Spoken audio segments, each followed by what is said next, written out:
You ever feel like the VA is playing rating Tetris with your body parts? Like, here's 10% for your back. Cool story. Oh, your leg's numb now? That's fantastic.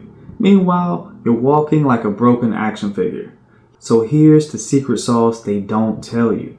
Secondary conditions are how you win the long game.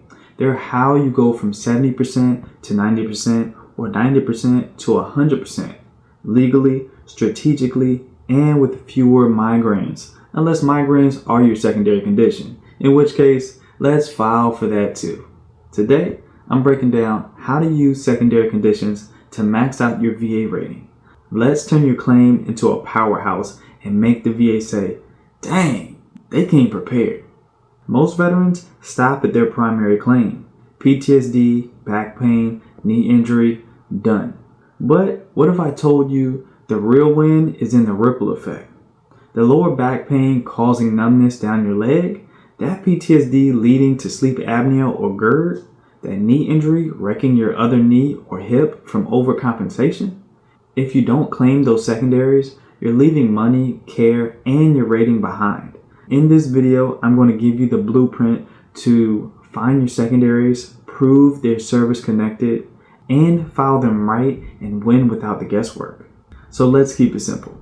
A secondary condition is a medical issue that developed because of another condition that's already service connected. Think of it like this. The VA rates your injuries like dominoes, but only pays you for the ones you actually point at. Example, you're rated for your back. Now your sciatic nerve pain makes sitting a nightmare. That's a secondary. You're rated for PTSD. Now you've got sleep apnea, acid reflux, migraines. Those are all secondaries. And yes, they're all rateable. If it affects your health, your work, or your life, it matters.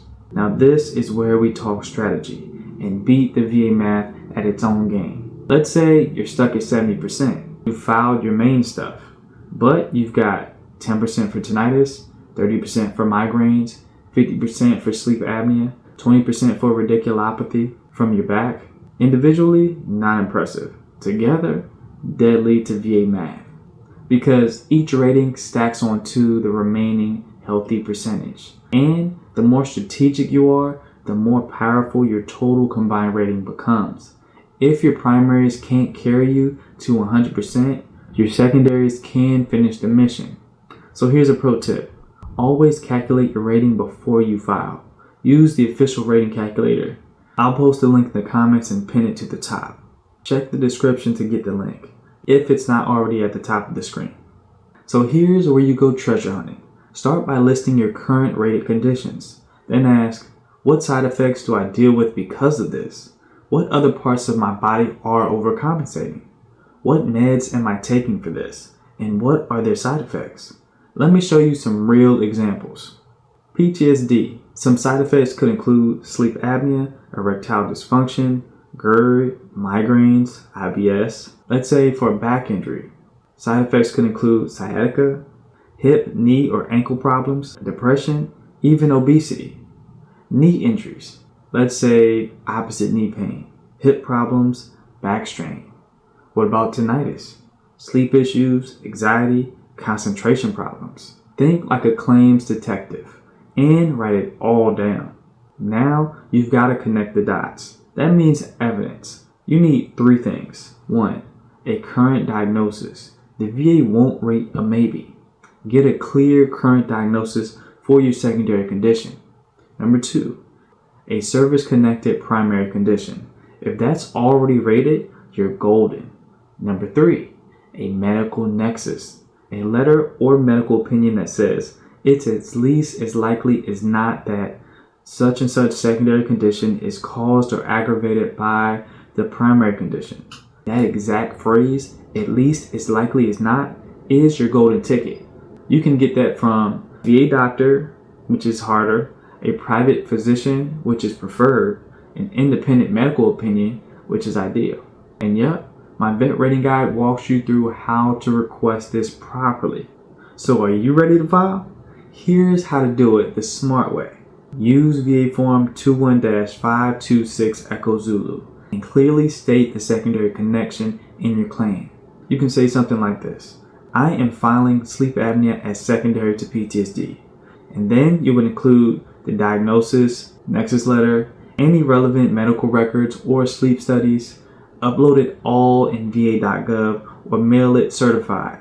And if you want to boost those odds, add a personal statement and buddy letter too. So now, don't let these rookie errors ruin your chances.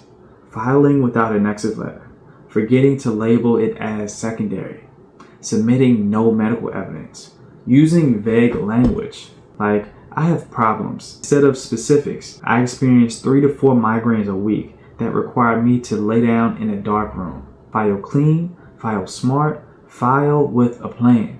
Alright, so now let's be real. How many of you found out about secondary conditions years after your original claim? Drop it in the comments. What's the secondary condition you wish you filed sooner? Or what's a weird one the VA finally accepted? Because trust me, your stories help the next veteran win faster. So now you know how to use secondary conditions to max out your VA rating, legally, strategically, and with paperwork that actually works. Want to make this easier? Go to simplevetbenefits.com and get my vet rating guide. You'll get a checklist of common secondaries, a full breakdown of the claims process, my proven claims strategies, and direct access to book a one-on-one call. And if you're gonna fight the VA's paperwork war, at least do it in comfort. Check out the chest pack I use every day. It fits your phone, keys, and probably your growing stack of medical records. Now hit this next video for 4 easy steps to boost your disability rating. It builds on everything we just covered, and it's your next mission.